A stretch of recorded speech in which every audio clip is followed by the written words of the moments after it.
Bon, ben voilà, après toutes ces explications et ces réparations, je veux dire bonsoir à tous les Brestois. Dieu. Parce que les Brestois et les Brestoises seront à l'honneur ce soir. Amen. Alors, je ne vois pas de mon côté. Peut-être que je ne sais pas. C'est pour moi un plaisir de vous parler de ce qui s'est passé à Brest. Parce que à mon avis, la ville la plus importante de France, dans le cadre de notre mission, c'est la ville de Brest. Il y a des villes importantes aussi, Rennes, Nantes par exemple, parce que j'y habite. Mais Brest, c'est quelque chose de formidable. Je connais Brest il y a bien longtemps. Et quand on est arrivé, on a vu la famille, parce qu'on avait de la famille ici, hein, beaucoup de familles. André est devenu mon beau-père. Et puis, tout ce qui s'est passé, on était en famille. J'ai des neveux, j'ai des nièces, j'ai des beaux-frères, j'ai des belles-sœurs. C'est pour moi une grande joie de prendre la parole ce soir. Bon, j'aurais pu vous parler d'autre chose, bien sûr, mais une réunion de prière, on ne sait pas si on aura beaucoup de temps de prier. Néanmoins, je veux quand même parler d'un fait unique en France. Parce qu'elle touche un peuple errant, on l'a chanté Nino, errant, rejeté, méprisé, il n'est pas cultivé, et puis il vit en marge de la société. De telle sorte que même les rabbins juifs pensent que peut-être nous serions une des tribus perdues du peuple d'Israël. Soit Siméon, soit Ephraïm, on n'en sait rien. De toute manière, ça ne changerait pas à grand-chose le programme, puisque nous avons rencontré Jésus-Christ et nous sommes sauvés. Amen. On a chanté, on est sauvés. Je ne sais pas si j'en ai les.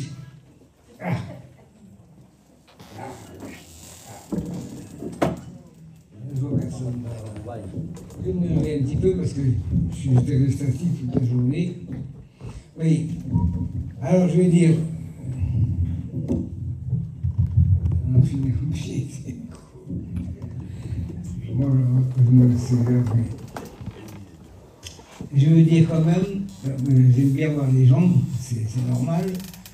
J'ai fait des milliers de prédications, j'ai passé des milliers d'heures à étudier, et j'aimerais vous parler un petit peu du parcours, comment la parole de Dieu nous a été révélée, Gloire à Dieu. comment le Seigneur s'est révélé à nous, et ça c'est un mystère qui nous dépasse.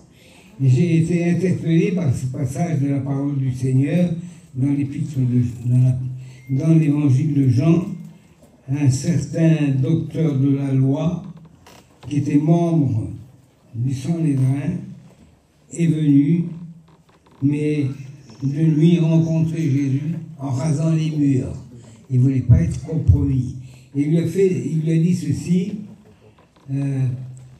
Rabbi, qui veut dire maître en hébreu, nous savons que tu es un docteur d'Israël, un docteur venu de Dieu. Il parle au nom de son Hédrin, le tribunal juif. Rabbi, nous savons que tu es un docteur venu de Dieu, car personne ne peut faire les miracles que tu fais si Dieu n'est pas avec toi. Alors, Jésus aurait pu dire à ses apôtres, ah bravo, vous voyez, faites comme eux. Ils ont reconnu que je viens de Dieu, que je fais des miracles. Mais Jésus ne s'est pas contenté de cela, puis il va donner une réponse un peu déconcertante. Il dit, si un homme est né de nouveau, il ne peut voir le royaume de Dieu. Nicodème lui dit, mais comment un homme peut-il naître de nouveau quand il est vieux? C'est impossible. C'est impossible. Et Jésus leur dit, en vérité, je te le dis, si un homme est né d'eau et d'esprit, il ne peut entrer dans le royaume de Dieu. Alors, cette nouvelle naissance dont parle Jésus, nous ne savions pas ce que c'était. Les premières réunions que nous avons connues, on a vu des gens prier, Je vous assure, j'étais dans le nord, c'était notre pays, ça. Et dans le nord de la France, on a fréquenté des réunions, mais je ne l'ai pas baptisé, pas converti non plus. J'ai écouté. La seule prédication que je me souviens, c'est que le pasteur disait que Jésus était entré ressuscité dans un lieu où étaient ses disciples. C'est tout. Ça s'est arrêté là. J'ai assisté à quelques réunions, mais sans plus. Mais j'étais quand même fort intéressé pour savoir, parce que nous sommes une famille de catholiques pratiquants. J'ai fait ma première communion. C'est pas mal, hein, je ne vais pas m'enorgueillir, mais j'ai fait ma première communion. Il y avait ma soeur Coupa qui est là aussi, parce qu'elle connaît aussi le réveil, il y avait mon neveu, tout ça. Alors nous avons voyagé du côté de Verdun, par-ci, par-là, et puis et bien, un jour, j'ai entendu un homme parler. Il me disait, nous avons été visiter la chapelle de Notre-Dame des Voyageurs. Ça me dit quelque chose, ça. Notre-Dame des Voyageurs. Mais ça, vous savez qui c'est qui l'a monté? Eh bien, c'était moi. Et depuis, ils font des pèlerinages là-bas. C'est pas glorieux, parce qu'ils sont quand même maintenus dans l'ignorance. Mais on nous avait donné une vierge comme ça, là, on l'a mis dans un bosquet. Elle dit, qu'est-ce qu'on va faire maintenant? On va prier, bah oui. Alors le prêtre il est venu bénir, les garçons sont venus jouer la guitare, c'était la grande inauguration. Le lendemain, tout était par terre, les thérapeutes ont tout cassé. Bon, ben, on a tout recommencé, on a mis des pierres blanches, et puis j'étais étonné, je dis, mais quand même, il y a des pèlerinages à Verdun. C'est Notre-Dame des Voyageurs. Je regrette ce que j'ai fait. J'ai trouvé mieux que ça. Amen. J'ai trouvé mieux que ça. Alors, je parle de mon expérience parce qu'il y a des anciens qui pourraient aussi vous expliquer leur propre expérience dans un autre contexte. Mais moi, je parle de mon expérience. Et je pense que d'autres ont fait à peu près les mêmes expériences. Et puis, nous avons entendu, mes parents ont entendu, qu'il y avait un homme qui était un mondain, un sorteur, et qui est devenu rachaï. Il est devenu curé. C'est pas possible. Pas celui-là. Mais non, on connaissait tous. Alors, il s'agissait du frère Archange. Sténégri. Parce que c'est avec lui que j'ai rencontré le Seigneur. Alors, on me dit, on nous a dit, j'avais 15 ans, je n'avais pas grand-chose à dire, mais il dit, mais c'est un rachaï maintenant. Il parle comme un rachaï, il bénit les gens, pas possible. Et bien, vous savez qu'en Bretagne, il y a plein de voyageurs qui parlent avec le barreau des vins tous les soirs. Pas possible. Ah, je les enviais. Ah, j'aurais voulu les rencontrer, mais à 15 ans, on ne peut pas faire grand-chose. Et puis alors, c'est venu dans leurs oreilles que Archange, qu'il connaissait bien, est devenu un rachaï, un curé. C'est pas possible. Il n'y a pas de curé chez les voyageurs, c'est pas possible. Il faut faire des études, il faut faire tout ça. Bon. Mon père avait un ami, il s'appelait Saint-Véné. Il dit, allons voir jusqu'à Paris. On était à Lille. Ils sont montés à Paris, comme ils ont pu, avec pas trop d'argent. Ils ont monté à Paris. Quand on arrive à Paris, on s'est mis au Globe d'Estaing. Au Globe d'Estaing, Archange venait de partir. Il nous a filé sous le nez. Mais il y avait quand même quelques chrétiens parmi les 20 restants qui étaient là-bas. Et puis alors on a resté 2-3 jours. J'ai été avec mon père, avec les amis, dans la rue du Renard. C'est une salle qui avait été louée par les Assemblées de Dieu, dans laquelle Max Tucure et les anciens ont prêché. Et on est allé là-bas à la rue du Renard. J'ai été étonné de voir autant de monde. Tous les voyageurs étaient comme ça. Les enfants couraient un peu partout. Mais c'est pas possible. Ils prient le barreau des vins. Mais j'ai remarqué qu'ils ne priaient pas la Vierge, ils ne priaient pas les saints. Je dis, c'est bizarre ça. Hein, parce qu'on ne peut pas être chrétien si on ne prie pas les saints, les statues. Alors ça en est resté là. Et on a appris qu'Archange était parti à Rouen. Alors qu'est-ce qu'on fait? Avec ça, venait, puis mon père, Bamboula, pour certains qui l'ont connu, il dit on va aller jusqu'à Rouen. Ils ont été à Rouen. On arrive à Rouen, on le rencontre à Rouen. Mais alors, le soir-là, il n'a pas fait de réunion. Il était parti en ville faire une réunion dans la ville avec les assemblées de Dieu, sans doute le pasteur Farina.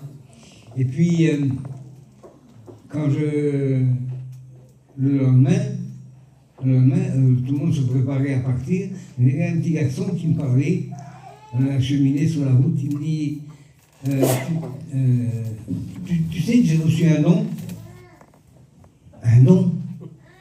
Moi, la première des choses que je pense à Samson et Dalila. C'est un film qui était vu il n'y avait pas longtemps, où il y a une force du tonnerre et il a tué 1000 hommes.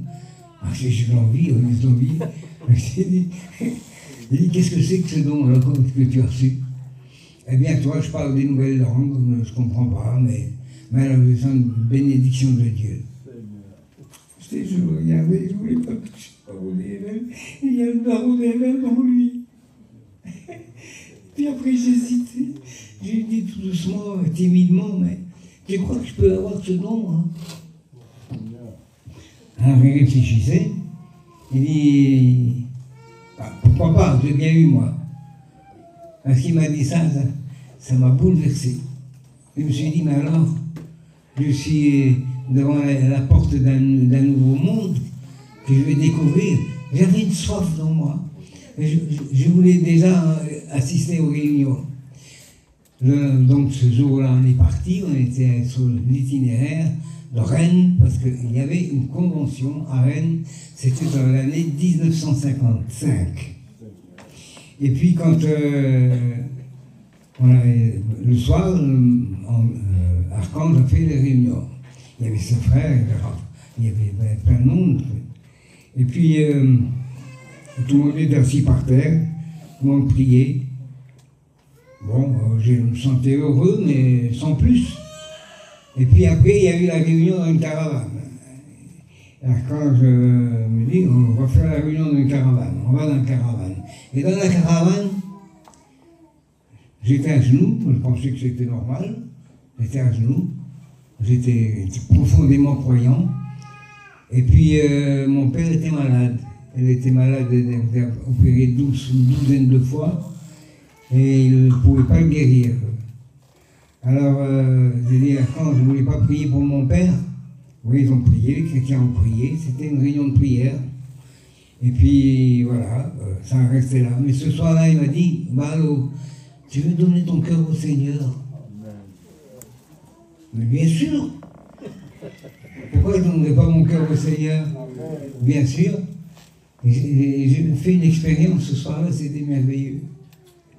Je me suis dit, le parole est vivant, il est là. Je lui donne mon cœur. Et quand je lui donne mon cœur, je ne suis pas un exalté, vous savez, je ne suis pas tremblant, etc. Mais sans comprendre, j'étais attiré. Cette attirance, c'est un miracle. Amen. Et Jésus a dit, personne ne peut venir au Père, à moi, si le Père ne l'attire. Cette attirance-là, c'est pas de la théologie, c'est de l'expérience. On parle beaucoup de la nouvelle naissance, on fait des thèmes, j'en ai parlé dans les cours, mais maintenant, on comprend mieux. Mais à ce moment-là, on ne comprenait pas. On aurait pu s'affoler, on aurait pu dire, par contre, qu'est-ce que c'est que ça? C'est une secte, c'est quoi? Mais non, on avait une soif ardente, on voulait aller jusqu'au bout. Il y avait une action du Saint-Esprit. Et une huitaine de jours après, il a fait une autre réunion dans sa caravane. La table n'était peut-être pas plus haute que ça. Il avait posé sa Bible dessus. Je vais rencontrer ça combien de fois aux étudiants. Et puis, avant de rentrer dans la caravane, je l'ai frappé. Et quand j'ai dit, tu ne peux pas monter, mon garçon, tu ne peux pas monter. Pourquoi? Ben, tu es trop jeune. Ah bon, je suis trop jeune? Ben oui, parce que si le Saint-Esprit te tombe dessus, tu vas avoir de grosses responsabilités, tu sais. Il a peut-être prophétisé, je n'en sais rien, j'ai fait ça toute ma vie. Et puis elle est déçue, ben, je m'en vais. Et en retournant, je croise Tarzan, qui était mon copain, on a travaillé ensemble. Il dit, bah allô, tu viens, on va à la réunion. Ah ben non, on ne peut pas, parce que, quand il a dit, si le Saint-Esprit nous tombe dessus, qu'est-ce qu'on va prendre? Elle dit, viens, on y va quand même. Allez, on arrive. Je n'étais pas trouvé hardi, et Tarzan il tape. Quand j'ouvre la porte, on m'a dit, encore vous? Mais je vous ai dit, vous ne pouvez pas rentrer, les garçons, vous allez bien, ah ben, rentrez quand même, allez. Il nous a fait laisser rentrer. Quelle vitesse on a rentré, je me suis retrouvé sous la table. Tarzan, je ne sais pas, il n'était pas là-dedans. Mais ce soir-là, jamais j'ai entendu des cantiques aussi beaux, merveilleux, des prières splendides.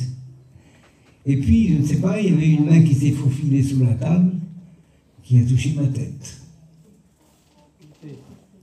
À ce moment-là, il s'est passé quelque chose que je n'arrivais pas à comprendre, mais que j'analysais en quelque sorte.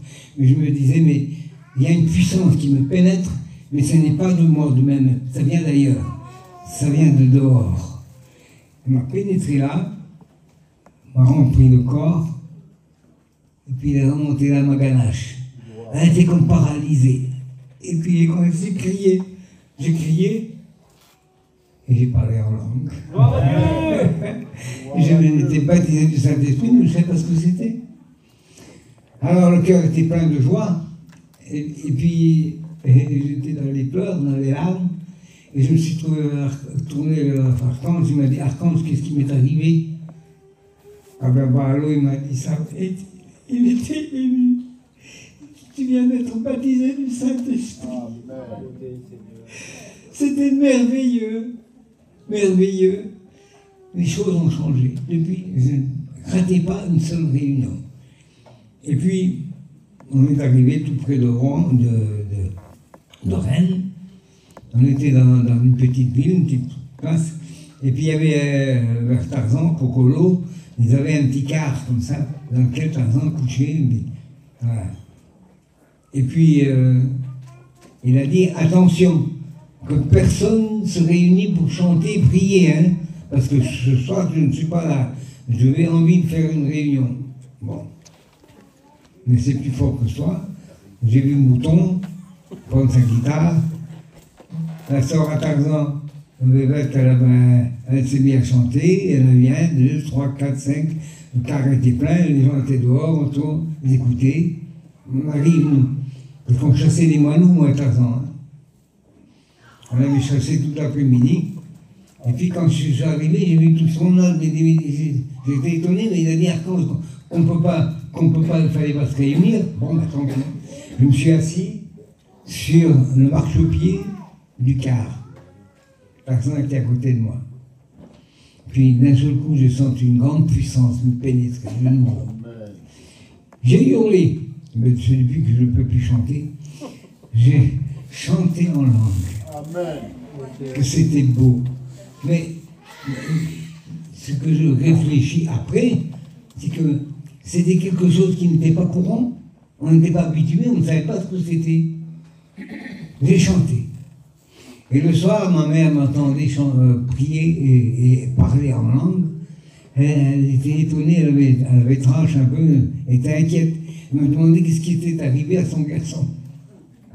Je chantais, je parlais en langue, et j'ai l'impression que si j'étendais la main, j'aurais touché le Seigneur Jésus.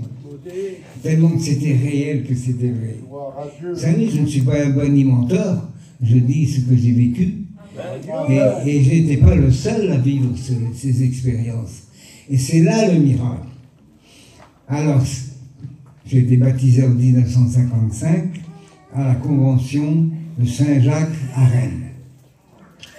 Et Paillon, je ne connaissais pas non plus, mais je connaissais Pouillaka parce qu'on était dans le même groupe avec Archange. Quand elle a été baptisée du Saint-Esprit, elle était en train de faire ses vaisselles. Et puis tout à coup, le Saint-Esprit tombe sur elle. Elle a parlé en langue, Alors, Archange voulait rentrer, mais elle avait fermé la porte à clé. Elle parlait en langue, c'était merveilleux. Et Paillon, un peu plus tard, me montre une photo de son baptême. Il dit, tu vois, là-bas, j'étais baptisé ici, tu vois, regarde. Oui, il a dit, ça va être toute une file. C'était où ça? Il dit, ben, à Saint-Jacques, à Rennes, en 55. Ah bon? Je regarde derrière toi. Ben, c'était moi. J'étais dans la même file. On ne se connaissait pas. Le Seigneur fait parfois des choses splendides et merveilleuses. Alors, il me dit, mais oui, mais c'est bien toi. J'avais pu retrouver sa photo, parce que cette photo-là, parce que sa maison avait brûlé. Et puis, on est reparti dans le nord. Et j'ai bien dit que je parle de mon expérience personnelle. On est descendu dans le nord. Il y avait quelques caravanes avec nous, dans les Vin-Tristan, les Réards. On est descendu jusqu'à du côté de Dieppe. Et puis le soir, on était quelques jeunes dehors, on parlait ensemble du Seigneur. Et puis on voit un petit combi passer en bas. Il a tourné, il est revenu, il a monté dans le petit chemin qu'on était. Elle dit, bonjour les frères. On se dit, qui c'est celui-là? Ah oui, et il y avait des affiches à l'époque, vous savez, on les collait avec de la farine. Prépare-toi à rencontrer ton Dieu, etc., des textes bibliques. Il dit, bonjour frère, bonjour. Ah oui, vous êtes là, on est des jeunes de l'Assemblée, là, de Dieppe. Je crois que c'est Dieppe, je ne suis pas très certain, mais c'est Dieppe. Mais c'était au bord de la mer. Il me dit, il nous parlait des textes de la Bible. C'était un animateur qui s'occupait de la jeunesse. Il nous parlait de la Bible. Il me citait des textes que je ne connaissais pas. Il me dit, mais c'est écrit où ça? Mais c'est dans la Bible. Moi, je n'ai pas ça dans ma Bible. Mais qu'est-ce que vous avez comme Bible? Attendez, je vais vous la montrer. J'avais un Nouveau Testament. Je lui ai montré. Elle dit, vous avez le Nouveau Testament? Ben oui. Ben attendez. Il est reparti, il est revenu peut-être une demi-heure après. Je me demandais qu'est-ce qu'il allait faire. Il revient avec une Bible comme celle-là. La même que ça. Il me la donne. Je le regarde. Je dis, mon frère, je ne peux pas vous la prendre parce que je ne peux pas vous la payer. Mais je l'ai pris pour vous la donner. Ah ben merci. Vous ne pouvez pas savoir l'importance, la richesse qu'il m'avait donnée là. Il y a des parallèles au milieu. J'ai eu que 3 Bibles dans ma vie. J'ai eu d'autres versions, bien sûr. Mais j'ai eu 3 Bibles. La première, je l'ai usée. La deuxième, je l'ai perdue parce que j'étais parti soldat. J'ai acheté celle-là. Celle-là, je l'ai achetée, j'étais en 72. Voilà. Le 25 novembre 72, c'est l'âge de mes jumeaux. Elle est toujours là, hein. Les pages se sont affinées à la force de la toucher, mais c'est quand même ma Bible, mon livre de chevet. C'est précieux d'avoir sa Bible. Je ne sais pas si vous aimez lire votre Bible, mais si vous savez lire et que vous ne lisez pas, c'est une erreur. Parce que quand on lit la Bible, on lit dans le cœur de Dieu, la pensée du Seigneur. Amen. Et ça, c'est important, ça vous régénère, ça vous donne des forces lorsque vous êtes dans les tracas, les difficultés, dans les soucis. Ça vous stimule la foi, ça vous augmente la foi, et vous apprenez des choses merveilleuses. Ah ben, on a voulu copier la Bible, on a fait le Coran. Le Coran, c'est une contradiction avec la Bible. On a inventé un autre Dieu, Allah, que la Bible ne connaît pas. Et il dit que Allah a créé le ciel et la terre. Je ne m'occupe pas des musulmans, mais le même Dieu ne peut pas être en contradiction avec lui-même. Il n'y a qu'un seul Dieu que nous connaissons. Et celui qui a créé le ciel, la terre, la mer, les poissons, qui nous a créés, on est sortis de sa main. Et après que l'homme a péché, il s'est égaré, s'est éloigné de Dieu, il a beau chercher, il ne peut plus revenir, c'est terminé. Il a fallu que dans les générations qui se sont succédées, Dieu choisisse un homme. Ah, bien sûr, il y avait eu Enoch, il a été transféré au ciel. Il y a eu Élie qui est parti aussi au ciel. Et puis il y a eu des grands prophètes tels que Moïse, et il y a eu Élie, Ézéchiel, Daniel, et bien d'autres, mais n'ont pas pu nous racheter. Nous étions vendus au péché, on ne pouvait pas s'en sortir.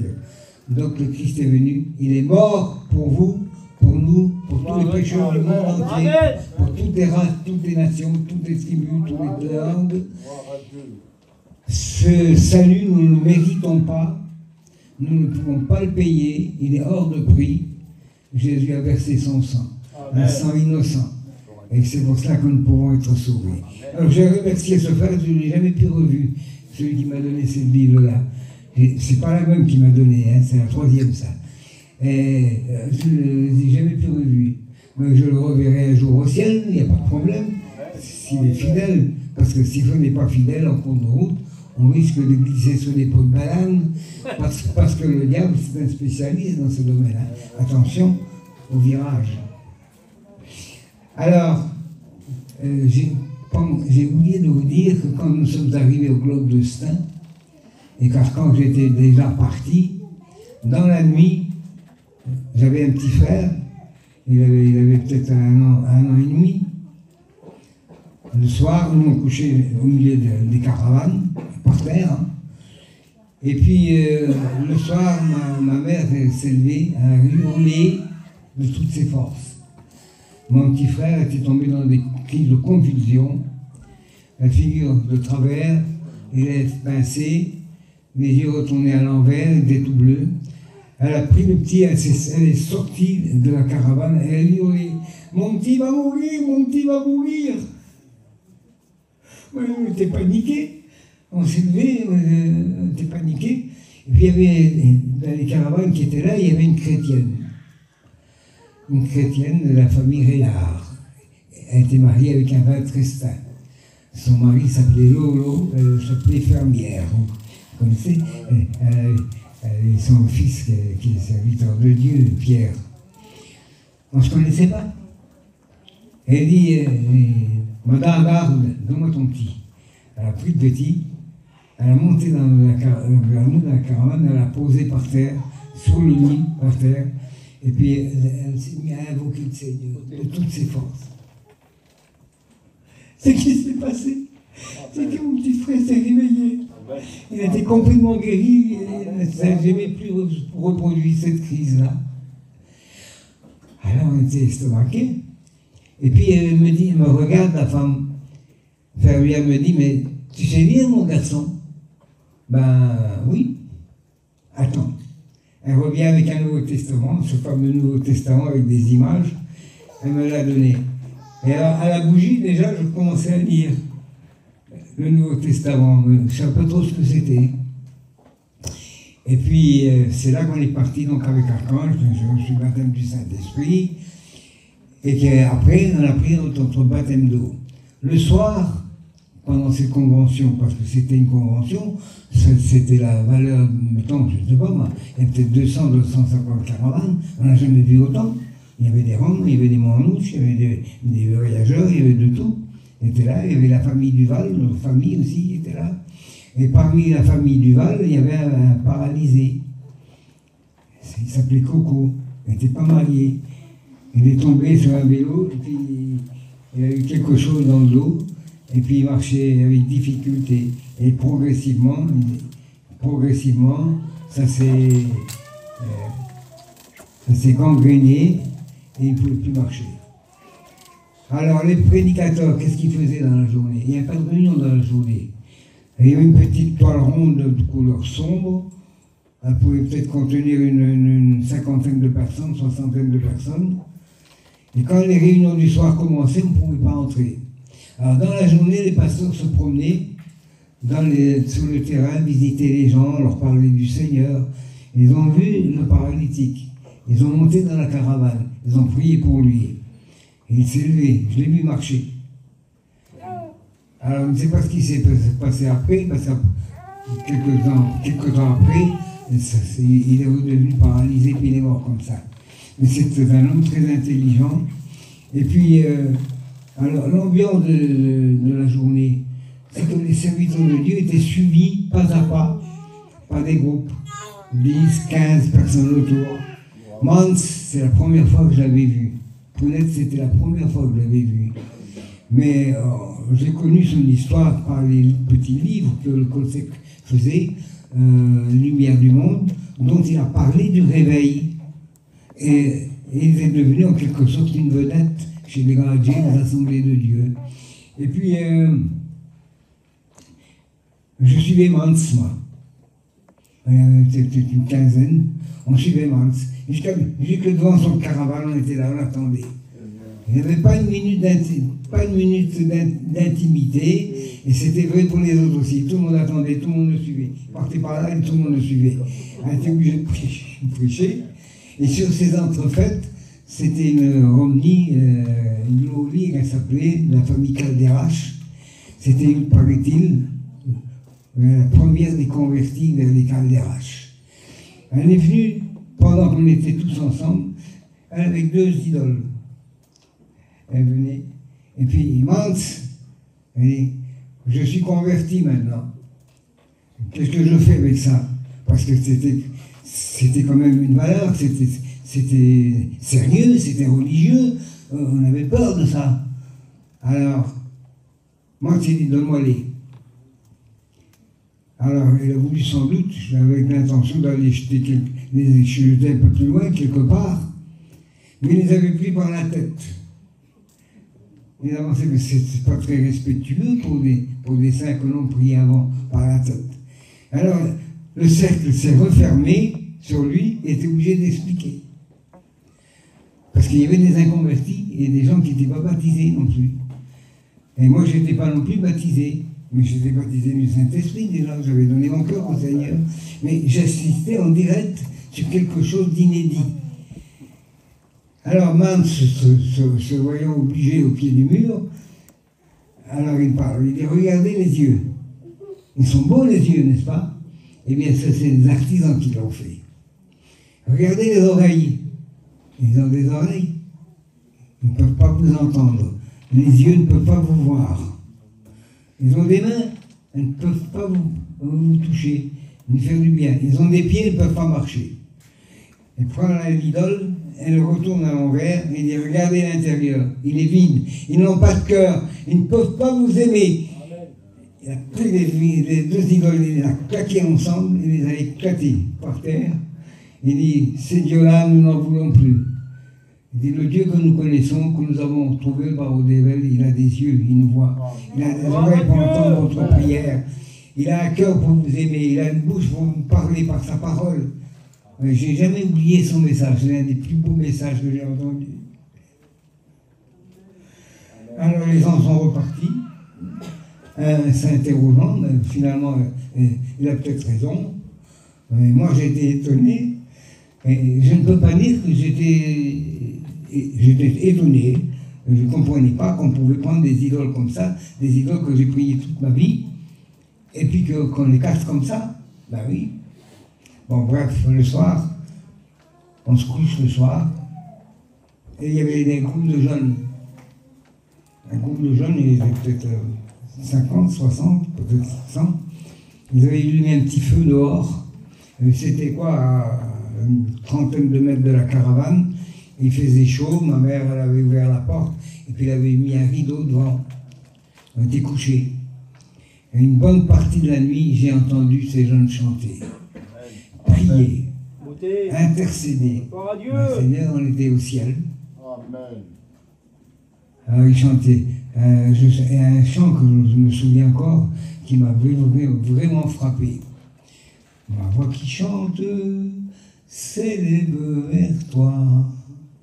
Elle te réclame, Jésus, pour son roi.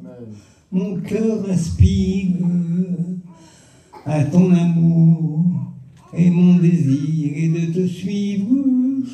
Chaque jour, Amen. Continue. Il y avait des Bordelais là, dedans, fraîchement convertis. Ils ont été baptisés ici à Brest. Et ces jeunes-là étaient en train de dire des choses magnifiques, leurs prières. Et moi j'étais saisi dans mon lit, j'étais en communion avec eux, mes parents sans doute aussi qui les écoutaient chanter. Et puis, la convention donc s'est terminée. J'ai reçu ma Bible par un frère sédentaire qui m'avait donné sa Bible. Et on est descendu dans le Nord. Descendu dans le Nord, on avait été avec une famille de 20 Cestins. Et je dis à la gloire du Seigneur en toute humilité. Il y avait une femme qui était là, elle était acharnée sur ses idoles, acharnée sur ses images, elle avait plein la caravane. J'ai dit, ma mère, tu ne peux pas avoir ça dans ta caravane, c'est pas des dieux ça. J'étais frappé par ce que j'avais vu avec Mans. Elle dit, tu ne peux pas faire ça. Ah oui, mais elle avait sa fierté, elle ne voulait pas des mots de ses idoles.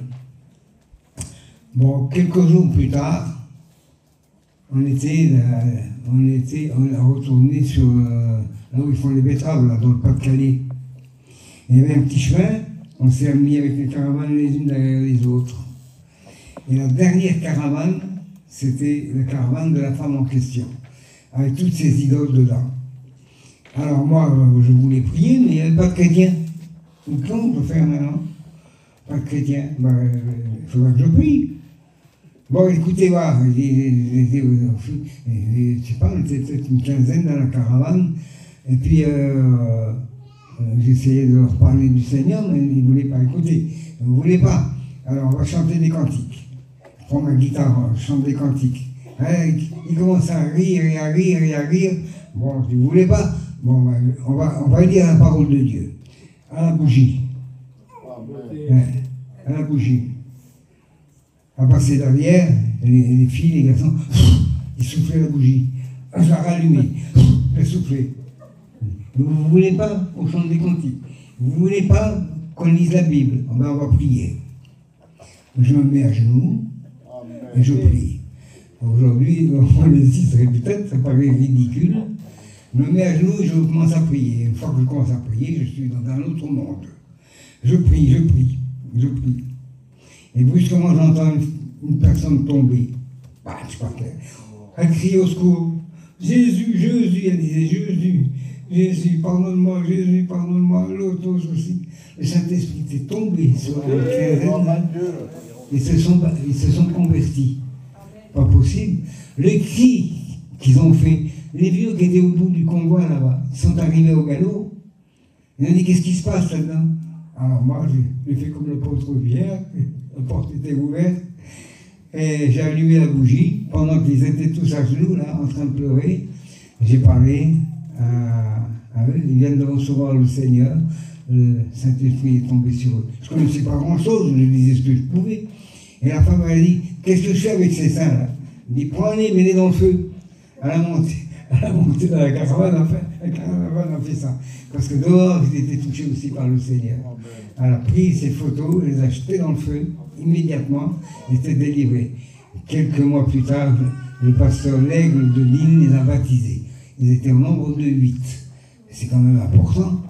Mais à l'époque, il n'y avait pas de conseil de direction, il n'y avait pas de hiérarchie dans la mission, chacun faisait ce qu'il voulait. On n'était pas, personne n'espionnait personne. Et puis Dieu a fait les choses magnifiques parce que en 1930, il est venu en France un grand pasteur qui venait d'Angleterre, c'était Douglas Scott.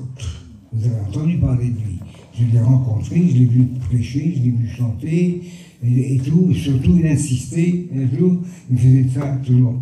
Il faut que vous naissiez de nouveau. Avec l'accent anglais, mais je ne suis pas anglais. Alors, il faut que vous naissiez de nouveau. Puis tapez. Et puis, et après coup, je me suis rendu compte que le réveil qu'il a apporté en France, la plupart des églises qui ont été ouvertes, ils l'ont été par lui. Amen. Parce qu'il y avait beaucoup de baptistes, des baptistes, qui ne connaissaient pas l'expérience de la nouvelle naissance et du baptême du Saint-Esprit. Et c'est lui qui a commencé à prier pour les gens. Les démons étaient chassés, les malades étaient guéris, il y avait des baptêmes du Saint-Esprit, c'est extraordinaire. Et il y a des assemblées qui se sont ainsi ouvertes. Et après coup, je réfléchis. Parce qu'il est mort quelque temps après, Le réveil a commencé. Dieu avait préparé un nid douillet pour recevoir les gens du voyage, Amen. les bohémiens, les romanichels et tout ce que vous voulez. Amen. On n'avait pas d'église. Alors, et comme on avait été connu par les livrets de frère Le Cossec dans les assemblées de Dieu, eh bien, on était reçus comme des frères. Dans les assemblées de Dieu, ils ne savaient pas quoi nous faire. Les pasteurs recevaient les prédicateurs, ceux qui étaient... Il n'y avait pas de mot prédicateur, c'était des responsables. Et ils les apprenaient à lire. Ils leur apprenaient à lire pour pouvoir faire quelque chose. C'était en tout cas des gardiens des réunions, parce qu'il y avait beaucoup d'exaltation, donc c'est pour protéger. Et le COSEC a été un apôtre de la mission. Amen. Parce qu'il nous a aidés, il a pris en main, Max c'était là ici, et parce que quand il est venu de Lille, il est venu jusqu'à Rennes. Et à Rennes, il s'est mis dans une assemblée, dans une petite salle qui appartenait aux assemblées de Dieu. C'était 47 rue du Hamel à Rennes. Elle existe encore d'ailleurs. Et puis, il venait une fois par mois à Brest, parce qu'il faut parler quand même de Brest. Il venait une fois par mois à Brest avec l'intention d'ouvrir un local. Parce qu'il y avait une poignée de chrétiens qui étaient là. Il y avait les Caïnec, il y avait Nédélec, et tout ce qui termine par Ec, c'est plus breton. Hein. C'est breton. Alors, il venait une fois par mois. Et Mans avait le problème, il voulait se baptiser. Vous connaissez cette histoire vieille, de 70 ans. Et quand il voulait se faire baptiser, il n'était pas marié légalement. Il fallait être marié à la mairie, parce que pour égorger, c'était du concubinage. C'était un adultère bientôt. Et il mettait le salut en jeu. Alors qu'ils ne savaient pas quoi faire. Et comme ils ont su que le frère Le Cossec venait là, il dit, on va lui expliquer notre situation. Parce qu'avant ça, il avait dit à Pounette, tu sais ce qu'on va faire? Puisque les rages ne veulent pas nous baptiser. Eh bien, on va descendre dans l'eau, et puis tu vas me baptiser. Et je dirai, toi, bon, ta parole est là sur l'herbe. Elle nous dit qu'il faut qu'on soit baptisé pour être sauvé. Les gars ne veulent pas nous baptiser. Eh bien, nous, on n'est pas en adultère. Eh bien, tu vas nous baptiser, toi, et moi, je te baptiserai après. Et pour nous avoir réfléchi un moment, on a dit, écoute, vous allez être prudent, attendons qu'il y ait des pasteurs, pour expliquer aux pasteurs. Et il avait retourné un petit peu du côté de la Normandie, mais personne ne voulait le baptiser. Donc, ils sont revenus. Et quand ils sont revenus, ils ont su que le COSEC venait ici une fois par mois et il faisait des réunions au Nouveau Théâtre, à la salle du Nouveau Théâtre ici à Brest. Alors, il a dit on va l'attendre. Alors ils sont allés le soir à la réunion et puis ils ont dit, après la réunion, dit frère, le COSEC, on voudrait vous parler. Est-ce que vous pouvez venir nous voir demain, on est à tel endroit. Oui, ben, il n'y avait pas de téléphone à l'époque. Hein. Il les a cherchés un petit peu, il les a trouvés. Ils étaient 4-5 caravanes, là, ici à Saint-Pierre, là. Et puis, ils étaient heureux, tout le monde les attendait. Ah, c'était un ange. Alors, ils montaient dans leur caravane, et il a commencé à leur parler, à regarder leurs papiers. Les frères ne veulent pas nous baptiser. Il a dit, bon, alors, il a fait les démarches. C'était le premier qui était baptisé, qui avait été donc marié, par le biais du frère Le Cossec. Il avait fait les démarches auprès de la préfecture, auprès du préfet, auprès du maire. Bon, il fallait rester 6 mois sur place. C'était impossible. Il fallait, c'était des panneaux interdits plus de 24 heures, 48 heures tout au plus. Donc, ils ont compris. Ben, les rangers, ils ont complètement oublié les manouches et les voyageurs. Donc, il a fait des démarches, il a expliqué, il a plaidé. Et il a eu l'autorisation. Mais le préfet Manx a dit, mais monsieur le maire, il va savoir quand ça fait pas 6 mois qu'on est là. Bon, laissez tomber, il ne saura pas. Et c'est comme ça, ils sont mariés au Loa. Et un peu plus tard, on a vu des maires venir pendant nos conventions et marier des couples. Ils mariaient des jeunes, mais ils mariaient aussi les papas. Ils avaient 7-8 enfants. Ils mariaient tout le monde ensemble. Alors, c'était un miracle. Et pourquoi? Eh bien, parce que c'est vrai qu'il y avait la question administrative. Pour les papiers, c'était important. Il fallait quand même le faire. Mais les pasteurs, nous avons pris la décision un jour que les prédicateurs et les étudiants, c'est au Chou qu'on avait reçu les premiers étudiants, et ils n'étaient pas mariés. Et surtout ceux qui n'étaient pas mariés. Mais il y en avait un ou deux qui étaient mariés. C'était le loup blanc, ou le loup noir, j'en sais rien. Alors il faut que tu te maries, mon fils. Bah oui, mais moi, je me marierai après. Bon, je ne sais pas s'ils se sont mariés finalement. On s'est fait rouler dans la farine. Mais on a dit après, mais là, on ne les prendra plus s'ils ne sont pas mariés légalement. Parce qu'on avait des contacts avec les assemblées de Dieu. Et quand on allait chez les assemblées de Dieu, on était chez nous, on n'avait personne pour nous aider.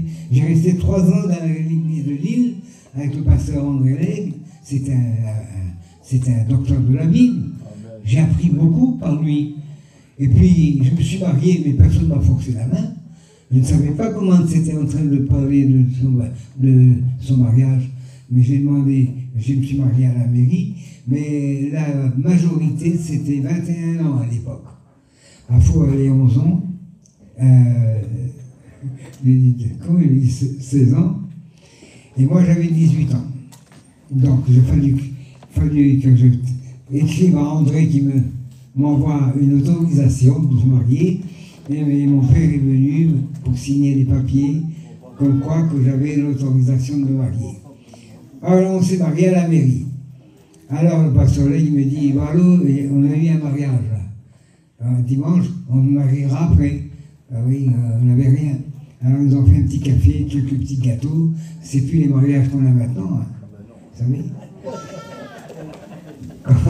Quand je me suis marié, je me suis fait engueuler par ma mère en voiture, voilà.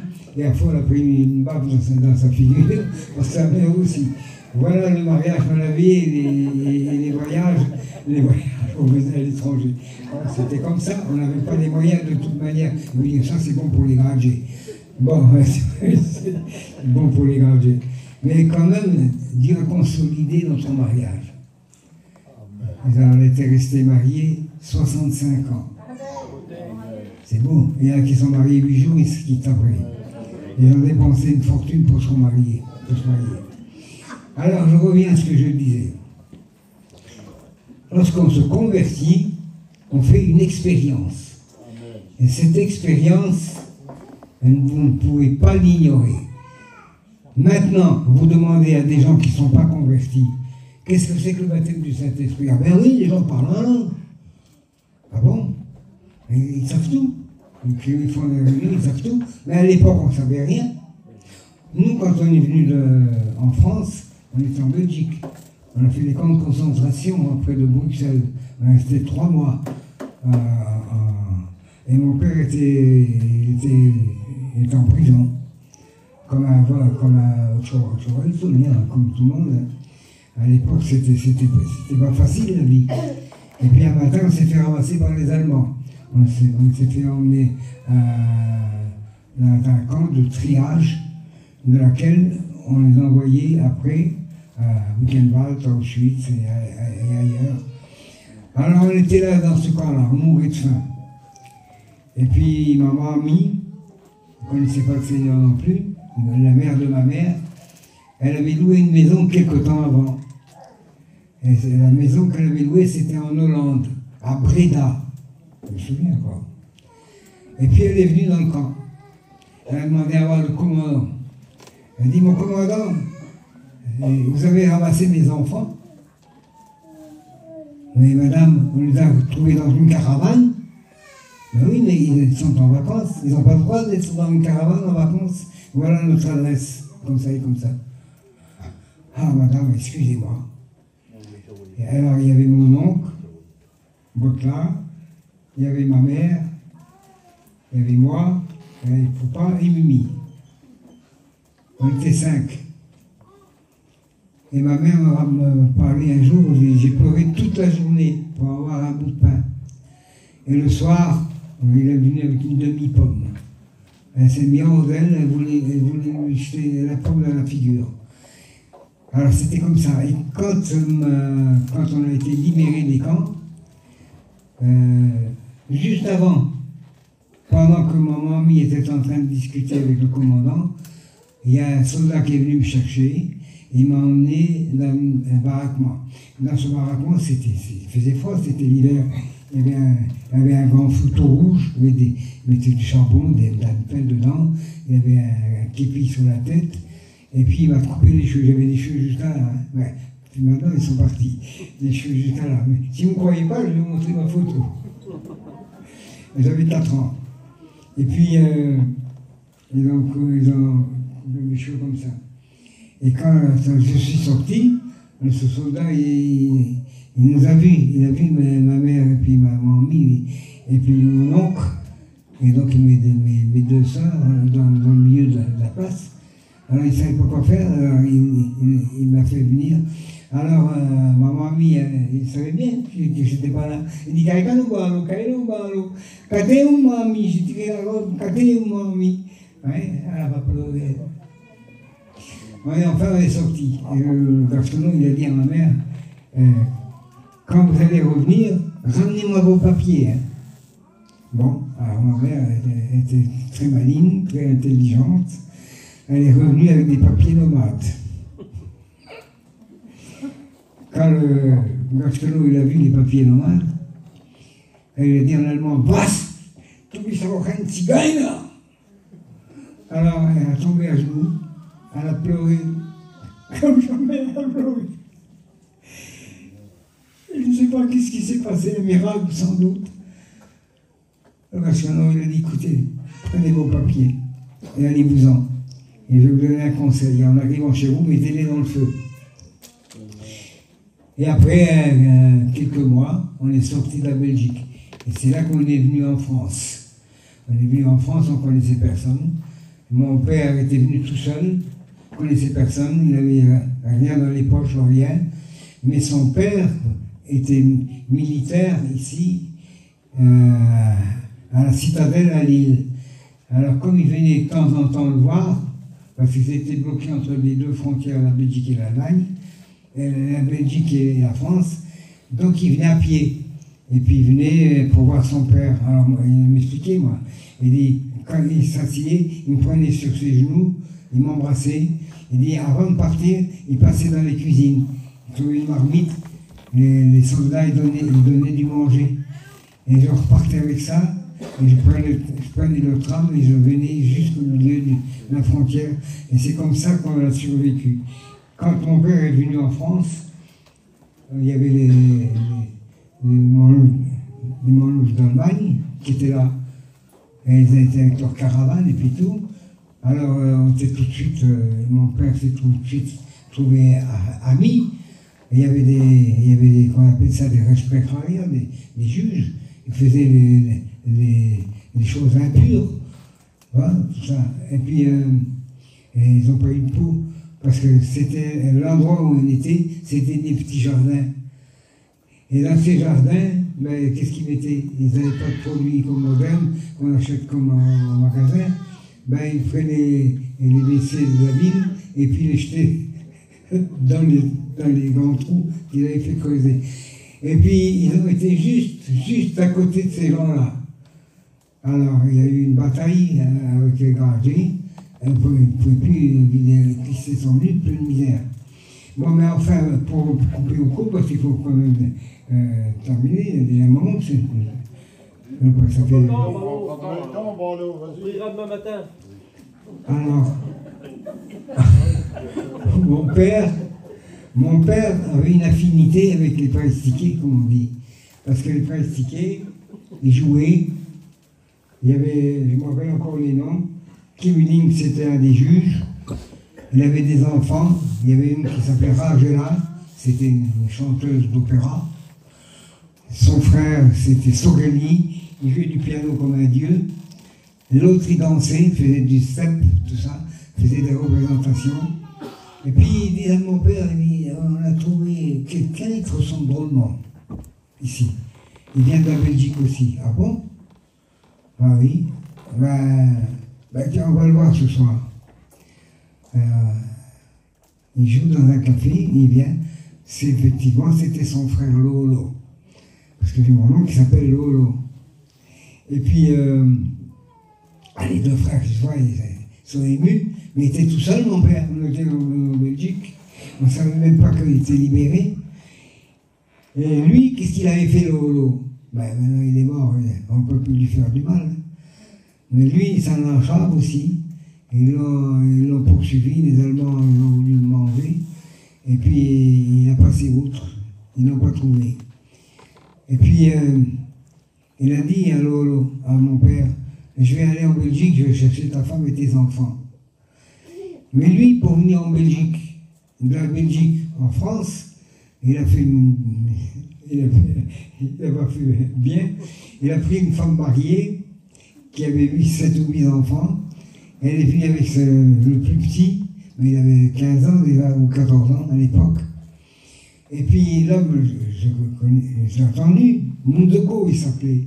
Il dit Nico, les chinois, je vais faire ci, je vais faire là. Mais il n'a pas assuré parce que c'était toute la famille là-bas. Alors, ils ont pris le tramway, ils sont venus en Belgique et ils sont venus nous chercher. Ma mère, elle a pris sa guitare à mon père et son petit paquet de linge, et puis on est venu en France. Rien, pas un sou, pas de papier, rien. Il a fallu que mon père travaille en usine pour avoir des papiers. Et comment il travaillait. Et au bout d'un moment donné, la femme qu'il avait prise, elle était jalouse sur ma mère. Alors, les deux frères prêts à se battre. Mais je vais te foutre en bas du... C'est dans le premier étage. Bon, bref, ça s'est passé. Le printemps est venu, on est sorti de la maison, puis on s'est mis dans un terrain vague. Ça s'appelait numéro 1, chemin des Barques. Pour que vous sachiez où c'était, c'était au sud de Nantes, de Lille. Chemin des Barques numéro 1. C'était tout des rues pavées avec des petites baraques tout au long, et puis des champs et des terrains. Et mon père s'est lié d'amitié donc avec les gens qui étaient là, ils jouaient, ils étaient dans des chantiers, c'était des artistes, mais on n'avait pas la même culture. Nous, on n'était pas pour les parler chino-covan, on n'était pas pour les traditions qu'ils avaient en Allemagne. Et puis ils nous ont mis parler du Chili. Elle ne venait plus chez nous, pas possible. Alors, finalement, ma mamie est venue de la Belgique. Elle est venue en France pour voir ses fils. Elle a su qu'ils se sont chamaillés. Alors, attention, c'était une dame. Hein. Elle a dit, qu'est-ce que j'ai entendu? Vous êtes deux frères, vous êtes dans un pays étranger, et puis vous ne parlez pas? Donnez-vous la main. Embrassez-vous. Elle s'est embrassée. Puis elle a su qu'ils ont été punis par les Chinois. Personne ne leur parlait. Mais comme mes oncles qui sont venus jouer du violon, tout le monde est venu, dans le café. Alors, je vais vous raconter, je ne sais pas si ça correspond, mais je vous le dis quand même, tant pis, pour que vous connaissiez. Alors, elle buvait bien, hein, des belles bières. Hein. Elle a dit, bon, on va arrêter tout ça, et ils sont purs de nouveau. Mais il fallait de la poigne, hein, parce que là, les garçons, ça y allait au couteau, les autres. Hein. Bon, bref, on a survécu. On a survécu. Et puis, la vie a continué. Après, mon père est tombé malade, et c'est là qu'après que le Seigneur l'a guéri. Et vous savez où il a été guéri? À côté à côté de l'Agnon, là, Plogastel, Perros-Guirec. Il y a bien, là où il y a le dôme, là, à côté. Bon, bref, c'était là. On était dehors le soir, et les pounettes, il y avait moi. J'étais déjà converti, baptisé du Saint-Esprit. Et puis il y avait, je ne sais pas s'il n'y avait pas la Ralite, je ne sais pas si Carlo était là.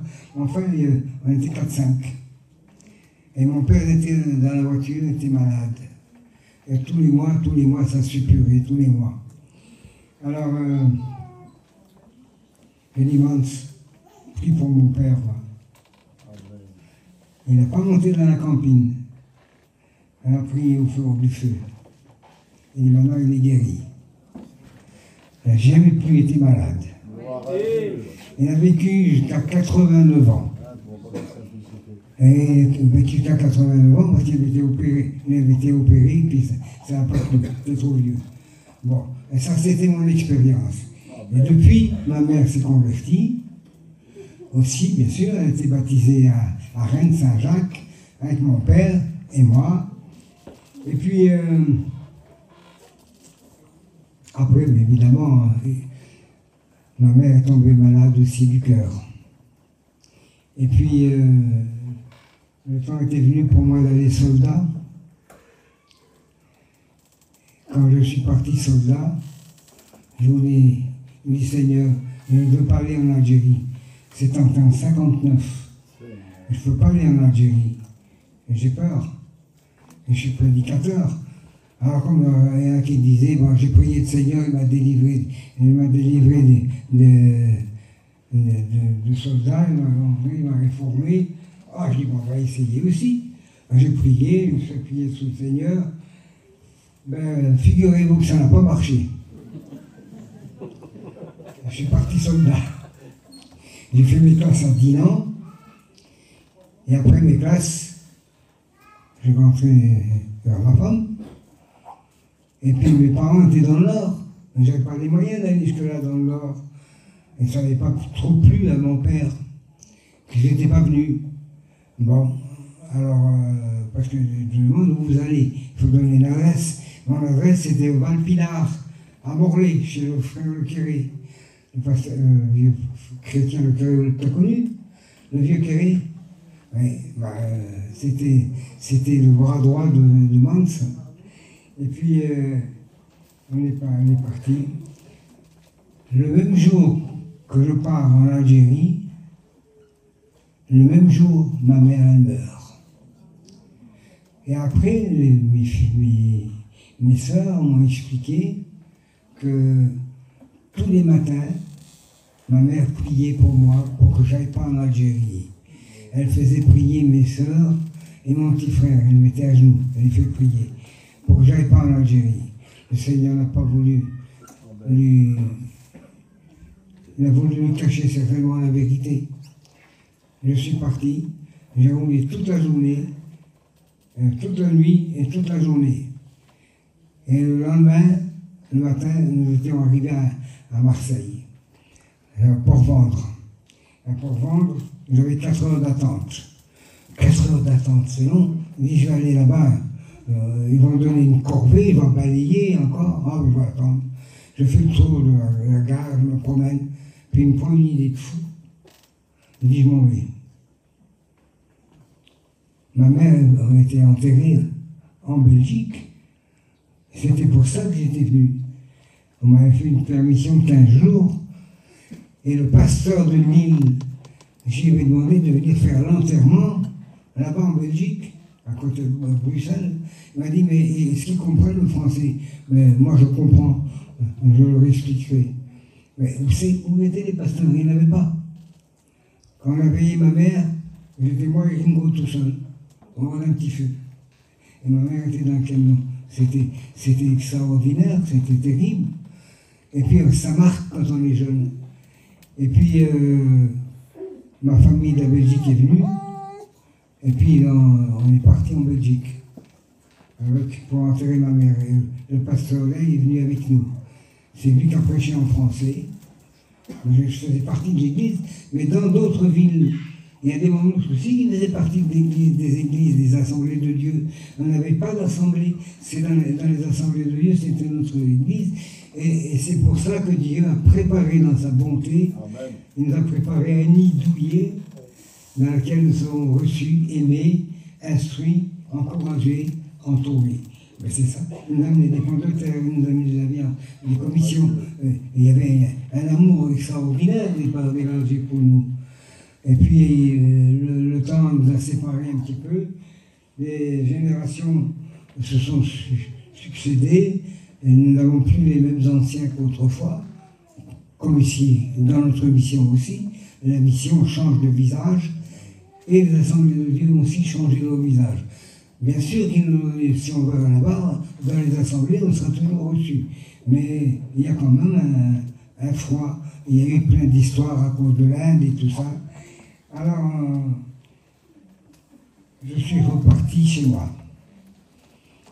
Quand j'arrive donc à Lille, ben, j'apprends que mon père est parti à caravane à Lille, en Belgique. Ben, je dis, je suis tout seul. Là, mon beau-frère Tino vient avec ma soeur. Ils avaient un petit enfant, j'ai trop. Il m'a dit, on va retourner en Bretagne. Il est resté 6 mois. Je devais me cacher parce que j'avais peur d'être pris. Et puis André m'a dit un jour, je vais terminer là parce que je commence à fatiguer, Barlow, tu ne peux pas passer toute ta vie comme ça. Parce qu'on a vu d'autres qui se nageaient, et puis ils attendaient d'avoir 5-6 enfants pour être libérés. C'était pas une vie. Alors il m'a dit, écoute, on va téléphoner au COSEC. Alors j'ai téléphoné, vas-y.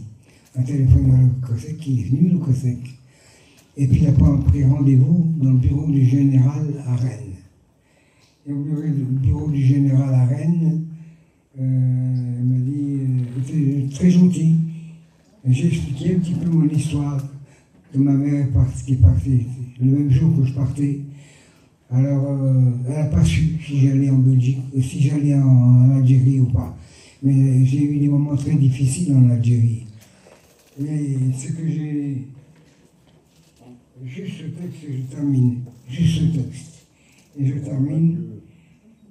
J'avais un Nouveau Testament, et j'étais encadré par 2 clistés, 2 gendarmes, pour m'emmener à Marseille. Ils avaient mon dossier. Et puis, le compartiment était privé, personne ne pouvait entrer. Et dans le compartiment privé, j'ai ouvert mon Nouveau Testament. Et je ne savais pas ce qui m'attendait là-bas. J'étais vraiment inquiet. Et je lis ceci, dans Marc au chapitre 1er, et le verset 2. Voici, j'envoie devant toi mon messager qui préparera ton chemin. On sait bien que ça c'est pour Jean-Baptiste qui prépare le chemin du Seigneur, mais la parole de Dieu m'a brûlé les yeux. Le Seigneur venait de me donner une promesse qu'il ne me laisserait pas seul, qu'il serait avec moi. Amen, gloire à Dieu. Et je l'ai vu pendant les 18 mois que ça. J'ai fait 24 mois là-bas, avec le rap que j'avais fait, 24 mois. J'ai vu en tout comment le Seigneur a dirigé mes pas, m'a protégé, m'a gardé. Les morts, on n'en parlait pas. Hein. Je finis juste par une anecdote que j'ai vécue. Quand je suis arrivé là-bas à Tiaret, puis à Frenda, c'était aux portes du désert, et derrière c'était le Maroc. Je viens dans le bureau du capitaine-major qui me dit, eh ben, où c'est que tu étais? Pardonnez-moi l'expression, elle me dit des vilaines paroles, mais c'était familier chez les militaires. Alors elle a dit, j'ai expliqué mon histoire, il s'apitoyait. Elle a dit, bon, ben, au revoir. Le secrétaire était là, il dit, où est-ce qu'on va le mettre? Il y a 8 qu'on appelle, des groupes sur le terrain. 8 groupes qui vivent sur le terrain. Et il y a des morts tous les jours. C'est comme, je m'en sortais de la tête. Nous, on ne voulait pas, c'est la vieuxté. La vieuxté. Elle a dit, allez, premier groupe. Ah ben, c'est complet, mon commandant. J'essaie de voir, pourvu qu'ils ne m'envoient pas dans les j'ai pas le nom. Hein. C'était un groupe, une section, assez complet. Regarde, la deuxième, regarde, c'est complet, mon commandant. La troisième, Jésus qui avait fait ça avant moi. Seigneur, pourvu qu'ils ne m'envoient pas là-bas dans les compagnies. Alors, quatrième section, regarde, c'est complet mon commandant. On va dire 4, il y en a encore 8, et sur 8, il y en a encore 4. Hein. 5e, c'est complet mon commandant. 6e, Jésus sentait mes jambes, il glissait. 7e, c'est complet mon commandant. 8e, mais ça m'a donné du temps de vérifier. C'est complet mon commandant. Ah Seigneur. Il dit, merci Seigneur. Il dit, on va mettre tout alors. Ah ben, on peut mettre magasinier, fourrier, il y a une machine à laver, tout ça. Ah oui, mais ceux qui est parti en permission, il va revenir. Mais non, il ne reviendra pas, il est en permission libérable. Résultat, j'ai passé 18 mois à la machine à laver et magasinier. Après, on a été muté dans les tirailleurs au moment où ils ont eu l'indépendance. Et je me suis retrouvé dans les tirailleurs. Et tout était dehors.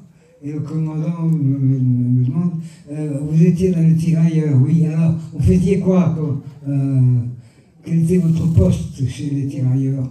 Moi, j'étais magasinier, j'avais une machine à laver. Il se trouve dans son secrétaire, il dit, oh, est-ce qu'on a une machine à laver ici? Ah ben oui, mon commandant, ben oui. Bon, j'ai fini à la machine à laver. Mais bien sûr, on a eu des moments difficiles à droite et à gauche, mais simplement pour relater ça. C'était terrible. Quand je suis arrivé à Oran, on m'a mis en prison. En prison, les soldats. Et dans la prison, ils étaient moins une dizaine. 5 minutes après, tout le monde était sorti. J'étais tout seul. Seigneur Jésus, c'est pas possible. Je me monte sur les barrières, là, pour monter au dos. Je vois une colline jaune, pas un arbre, rien. Je dis, Seigneur, où est la Bretagne? La verdure que je voyais en Bretagne.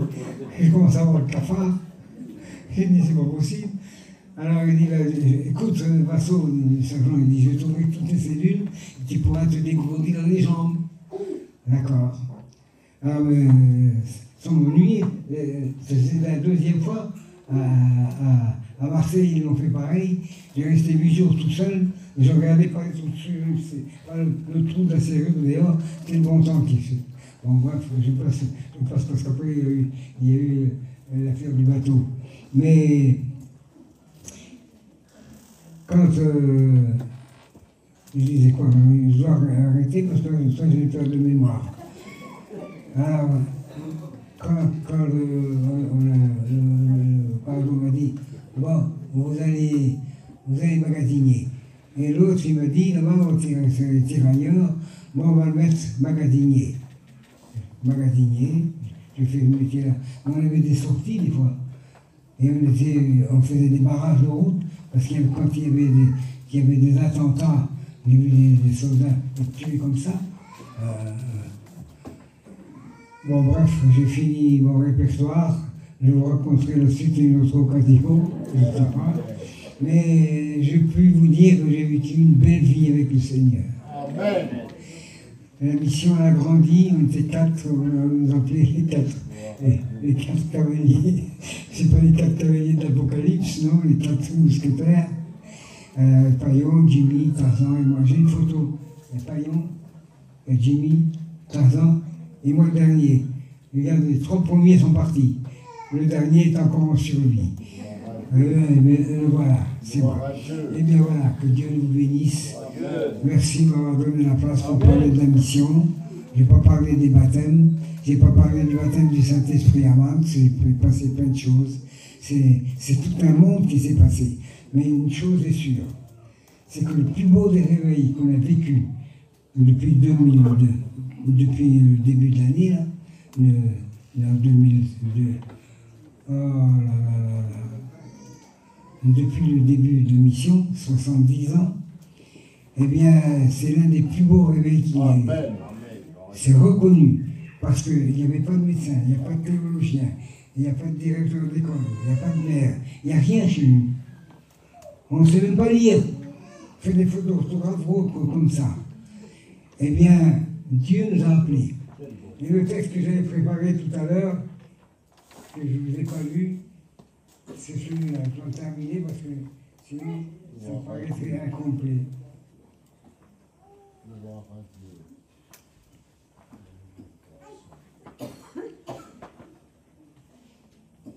Le prophète Ésaïe, au verset 60, chapitre 65, on va terminer là.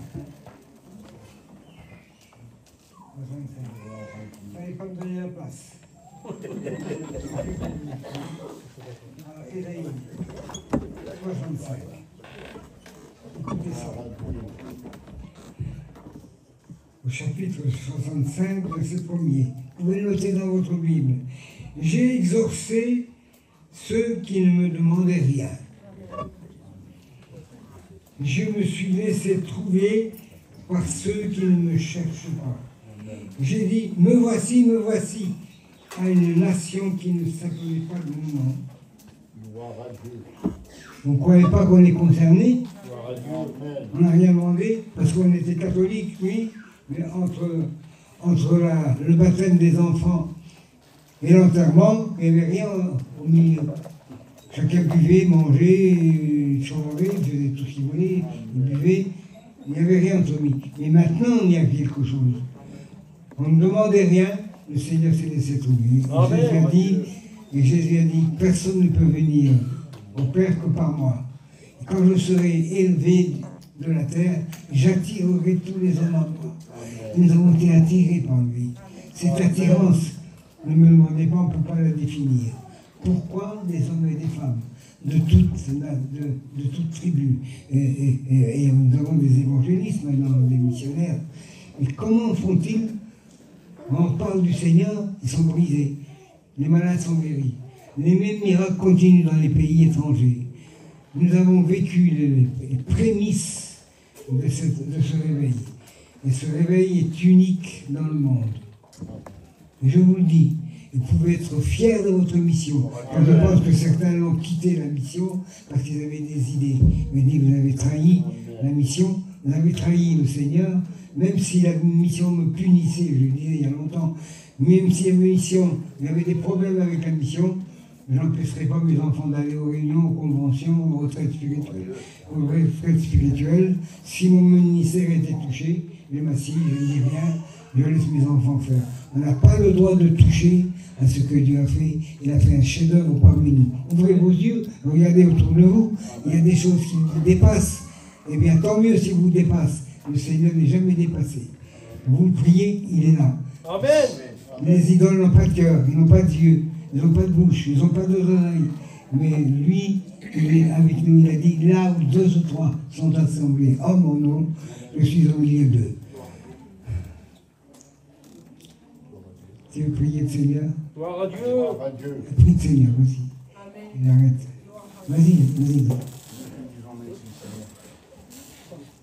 Prie le Seigneur, merci le Seigneur. Seigneur, nous voulons te louer, maître de la vie, te dire merci.